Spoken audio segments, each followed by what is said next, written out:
Hello everyone. Today I will be covering a part of Act 3, Scene 1 of The Tempest. So let's begin.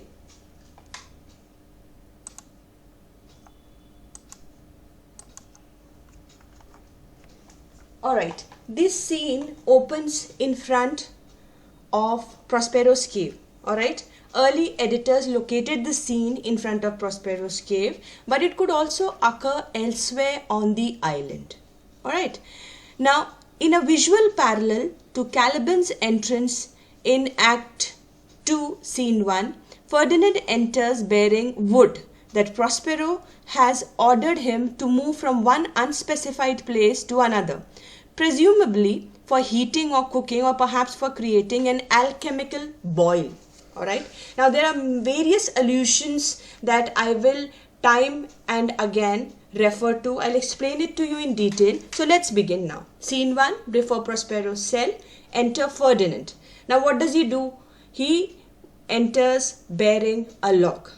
Ferdinand, there be some spots are painful, and their labor delight in them sets off. Now Ferdinand is speaking to himself, and what does he say? He says, there are some games which are painful, but because of the fact that they are painful, their discomfort makes them more fun. Now the word spots over here, what does it mean? It basically means exercises or athletic pastimes. Now what does Ferdinand allude to? He is basically talking or rather alluding to the mixture of satisfaction taken in exercise and the physical effort required by such pastimes. The effort and the delight in effect compensate for the pain. That is what he is trying to tell us over here. And he uses the word delight over here. And then he says, painful. Painful is causing pain or suffering. And then he says some kinds of baseness are nobly undergone. That means one may perform base acts. What are these base acts? These base acts is supposed to be manual labor and still retain a noble character. So what is he trying to tell us over here? That he says that some kinds of lowly activities are done for noble reasons, and you can do poor things that lead to rich results. Most poor matters point to rich ends. Now what are these ends? Results. This my mean task, that is my humble task. And what is the task he is talking about? The task of carrying or piling up those heavy logs of wood would be as heavy to me as odious. But the mistress which I serve quickens what's dead and makes my labors precious. Now what does he say? He says that this hard work, it is going to be boring and nasty to me. Why does he say that it is nasty to him? Because if you think about it, he is a prince himself. Alright, you have to understand that. He is a prince himself. So these kind of physical activities are not something that he does on a daily basis. Alright, so for him it's a little difficult, but he says what is the thing which helps him to take the boredom out of these menial tasks? He says, I'm working for a mistress who makes me enjoy my labor. Who is the mistress he's talking about? There's only one mistress on the island, and who is she supposed to be? She is Miranda. So that's what he says. He says that I'm working for a mistress who makes me enjoy my labor. She is, and she goes on to say that she is 10 times more gentle than her father's crabbed. And he says that she's 10 times more gentle. I mean, like, there's no comparison between father and daughter. Why? Because her father is by nature and temperament a very harsh and cruel man. And he says that she is a gentle soul, and her father's crabbed. Now the word crabbed over here, it basically means irritable and churlish. Alright, and he goes on to say that I must remove some thousands of these logs and pile them up upon a sore injunction. He says that I have to remove that thousands of logs, I have to take them away, pile them up, and why? On sore injunction, that is a harsh command. Who is commanding him? Prospero. He says these harsh commands that I am getting from my master. Now Prospero is supposed to be his master now. You can say, because he is supposed to be the cruel ruler of the island. So from his command I have to pile up these thousands of logs. My sweet mistress weeps when she sees me work. He says that this sweet mistress of mine, that is Miranda, she is weeping. Why is she weeping? Because she is weeping with pity when she sees me doing all these base and menial tasks. And he says that such baseness had never like executor. And he also says that she says that so degrading task had never been done before by anyone as noble as Ferdinand himself. So that is the reason he says, I often stop in my hard work in much absent-mindedness. And he says, when I'm doing my labor, I stop in between, I forget, but these sweet thoughts do even refresh my labors most busylest when I do it. He says that I'm very busy when I think of her, but I'm not much busy when I work. Now the word busylest, now what does it mean? Ferdinand is reflecting on the pleasure that the thoughts of Miranda have for him and how they lighten the onerous task, that is the heavy duty task that is assigned in front of him, that Prospero has assigned to him. Now basically Prospero and Ferdinand and Miranda, all three of them together, they all are doing what the playwriter, that is Shakespeare, has basically set them about to do. Alright, so we move on from here. We see Ferdinand doing what he is supposed to do, the task assigned to him by Prospero.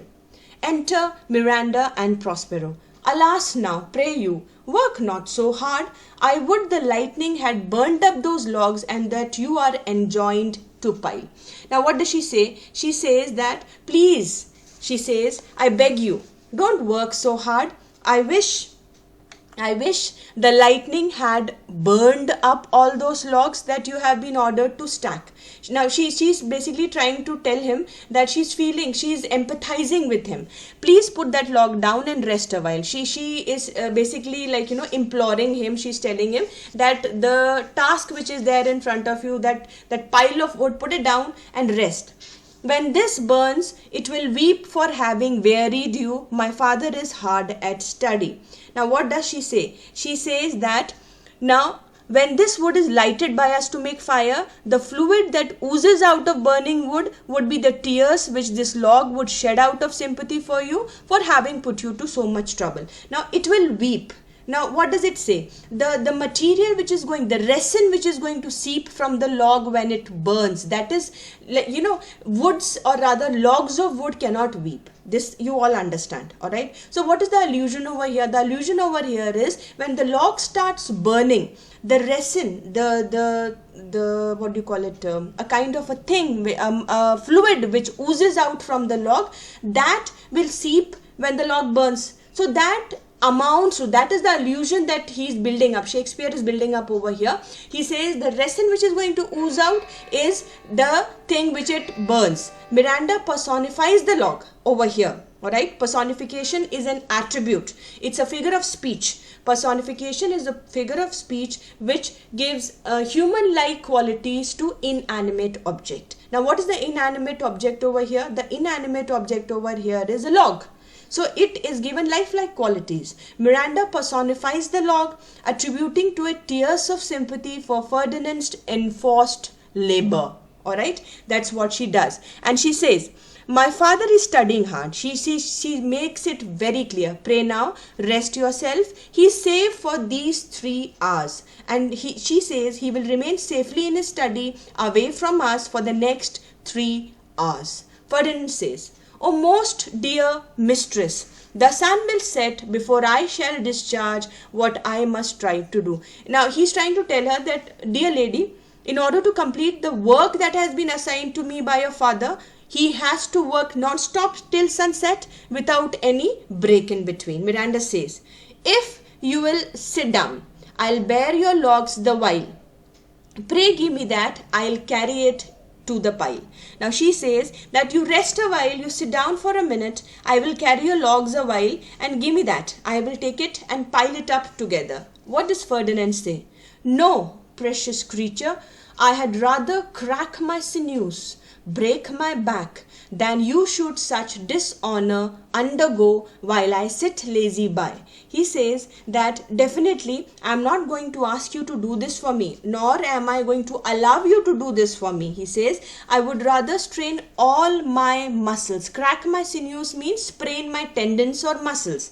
He says, I would rather strain all my muscles and tendons and break my back than let a good looking lady, a well brought up lady like you work like this while I lounge around nearby. What does Miranda says?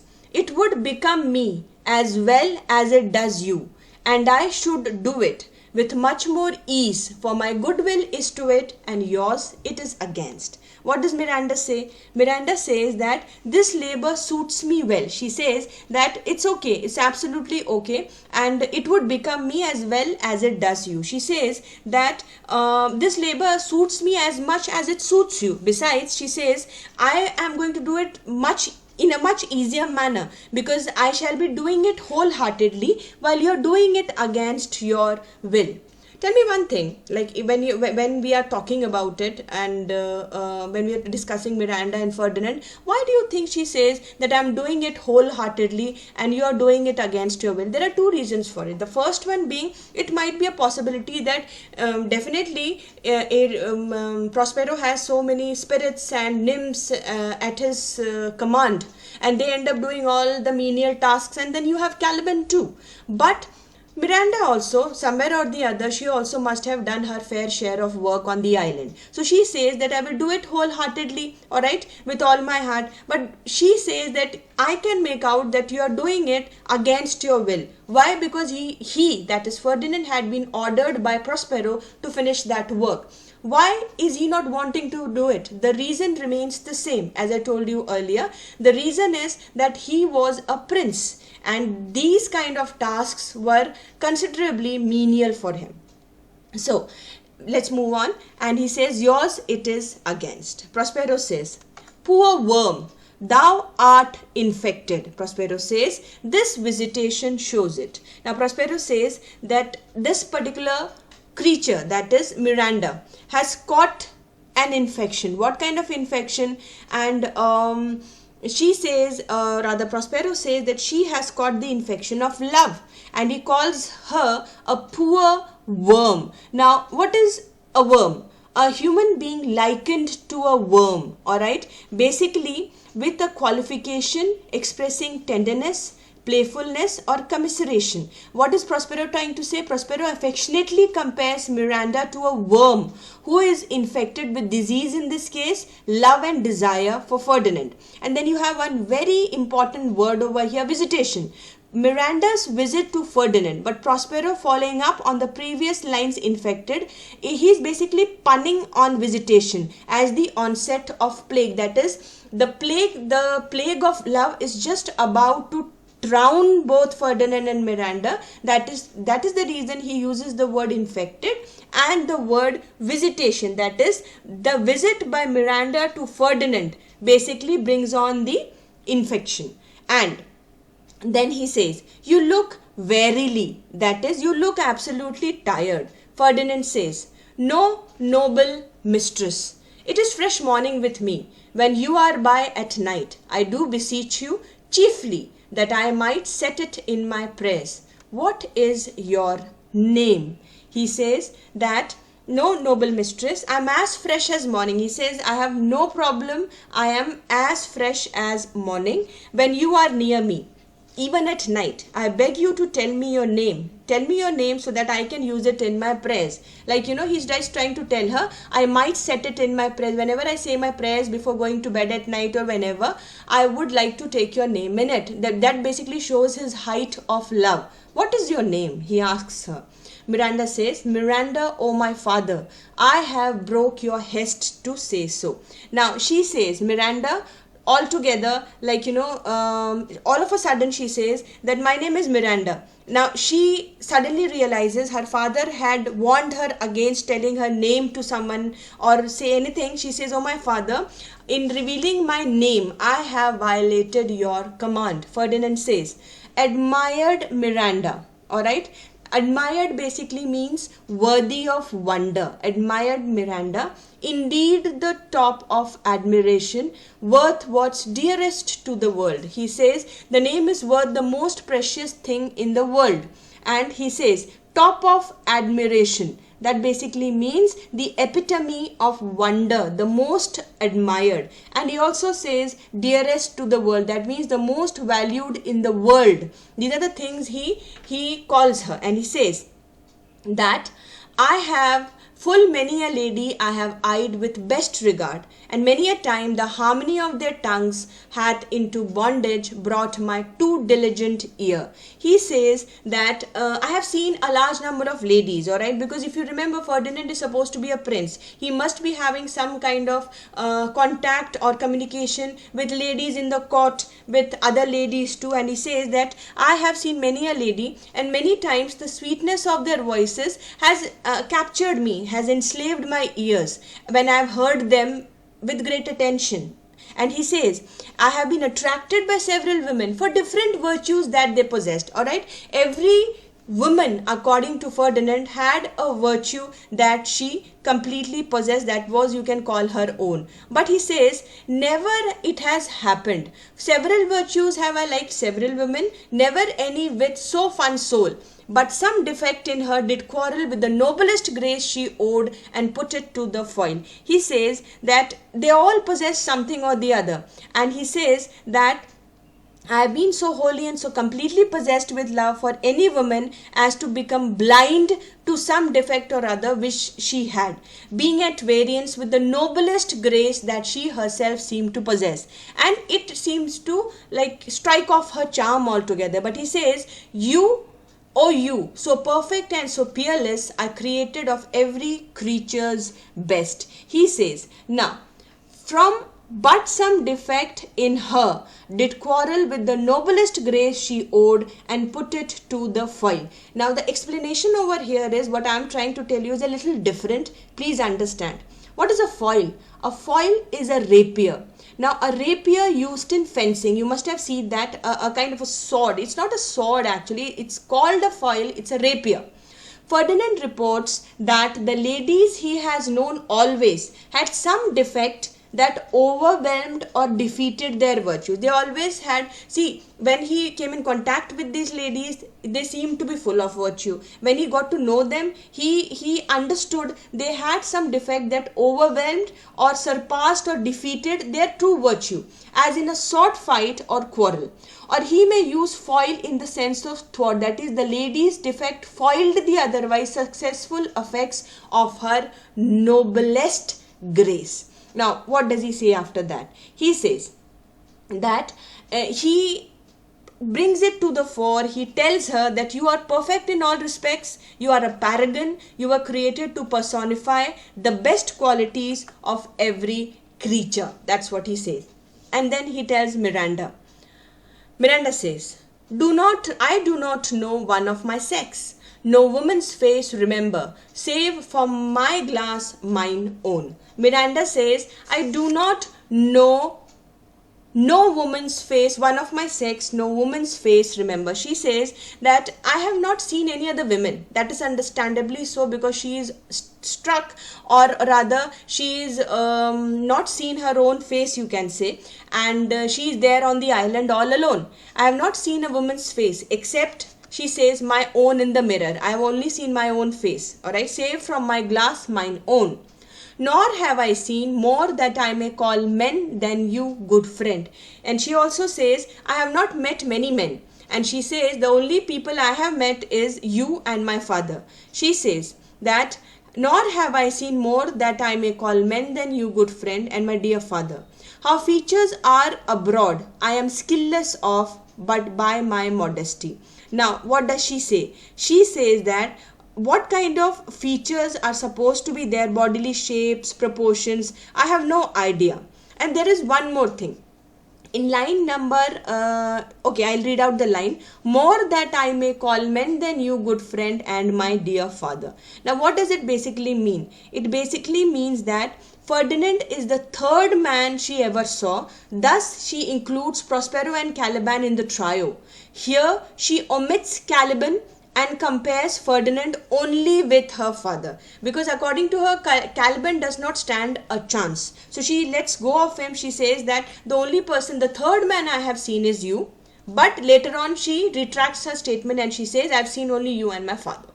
So she says, but never have I been, no, she goes on to say that I have no idea what people look like in other places, but I swear by my modesty, which I value above everything else, that I would never want any companion in the world but you. She says, the only person I really like and I really want is you.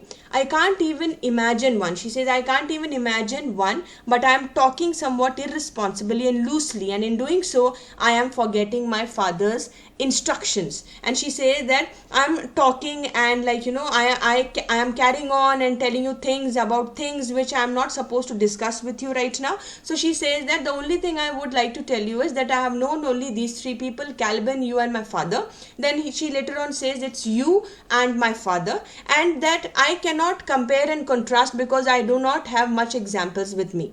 And she says, she finishes her speech by saying that I don't want to prattle so much because my father has totally told me not to talk with anyone else. Ferdinand says, I am in my condition a prince, Miranda. I do think a king.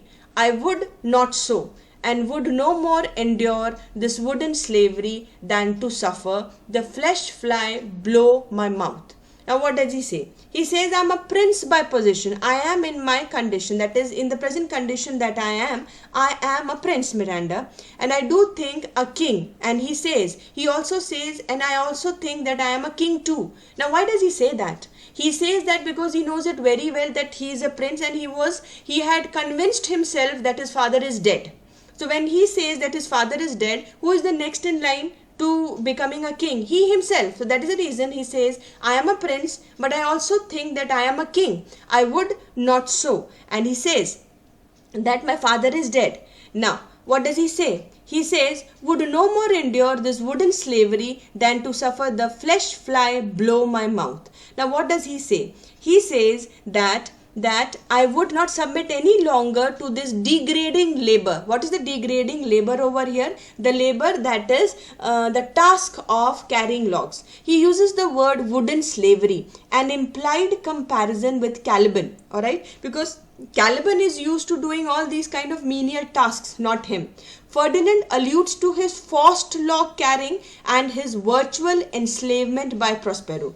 And what is a flesh fly? A fly that lays its eggs in carrion. So he says, flesh fly blow my mouth, to deposit eggs or in a place. What does he mean? He says that I will not commit myself to this degrading labor of piling up logs of wood, just as I would not tolerate my lips being soiled by the flesh fly. That means he will no longer submit to this menial task. Then he says, hear my soul speak. The very instant that I saw you, did my heart fly to your service. He says, the moment I saw you, my heart flew towards you to serve you. Did my heart fly to your service? There resides to make me slave to it. And for your sake am I this patient logman. And he says that my heart now remains faithfully committed in your service. For your sake I am perfectly contented with this labor that I have to perform in carrying these logs of wood. Ferdinand says, heaven, O heaven, bear witness to this crown and what I profess with kind event. Now, apart from this, he has understood, he knows that what is happening over here, and Ferdinand knows it very well also, that whatever has happened till now, he knows it. He knows it very well that he likes Miranda a lot. And then Miranda says, do you love me? She asks him a question. Ferdinand says, O heaven, O earth, bear witness to this sound. If I speak true, if hollowly invert what best is boded me to mischief, I beyond all limit of what else in the world do love, prize, honor you. What does he say? He says that definitely, O heaven, O earth, witness, you bear witness to the fact what I'm about to prophecy, what I am about to say, and reward me if I tell the truth. He says, if I am lying, destroy all my prospects in life more than anything else in the world. He says, I love you, I value you, and I really want to cherish you for the rest of my life. Miranda says, it is foolish on my part to weep at what gives me such happiness. She says, she started crying, and she says that definitely it is foolish on my part that I have started weeping all together. Now she is thinking about it, and she knows that, like, end of the day, she does not want to weep anymore. There's a line over here which says, invert what best is boded me to mischief. What does it mean? Turn my promised good fortune into bad, that is misfortune on distress. And he goes on to say that Miranda says, I'm a fool because I'm weeping. Prospero says, fair encounter of two most rare affections. Heavens rain grace on that which breeds between them. He says, a reminder, it is basically a reminder of Prospero's awareness of the dynastic implications in Ferdinand and Miranda's union. That is, the child they breed will become heir to both Naples and Milan. Alright? So, that is what he says, and he says that the fair encounter of two more rare affection, that is pleasant meeting between two people truly in love. May heaven bless the feelings growing between them. And then he says, why are you weeping? He asks Miranda. What does Miranda say? At mine unworthiness, that dare not offer what I desire to give, and much less take what I shall die to want. What does she say? She says that I'm weeping at my own unworthiness, alright, because I cannot offer you what I wish to offer, because she does not have it. She does not have polish, she does not have grace, because she has not been brought up in company, but rather she has been brought up all alone by her father, and she considers herself to be unworthy of Ferdinand, and she says still more in being unable to take that without which I shall die. But she says, I cannot leave you also. Why? Because if I do not take you, then I will not be able to suffer the repercussions, and I will definitely die. And then she says, but this is trifling, and all the more it seeks to hide itself, the bigger bulk it shows. She says, the more my love for you tries to hide itself, the stronger it grows, and the more cleanly it reveals itself. She says that my desire to possess you, hence bashful cunning, prompt me plain and wholly innocent. I am your wife if you will marry me. She says that my bashfulness itself is a betrayal. And she says that hence bashful cunning and prompt me plain and wholly innocent. She says, away with coyness, may candid and pure innocence guide me. She does not want to act coy. She does not want to act like a proper princess. They will not come right out and say that they are in love with someone. But she says, I'm going to do away with bashful coyness, but rather I would like to tell you that I am in love with you, and I would definitely like to marry you. And she says, if you are willing to marry me, I am your wife.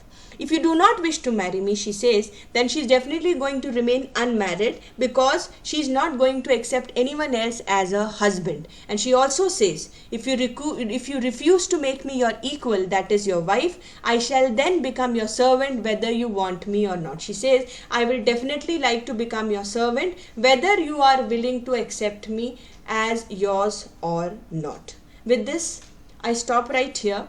The remaining part will be covered in the next video that I upload.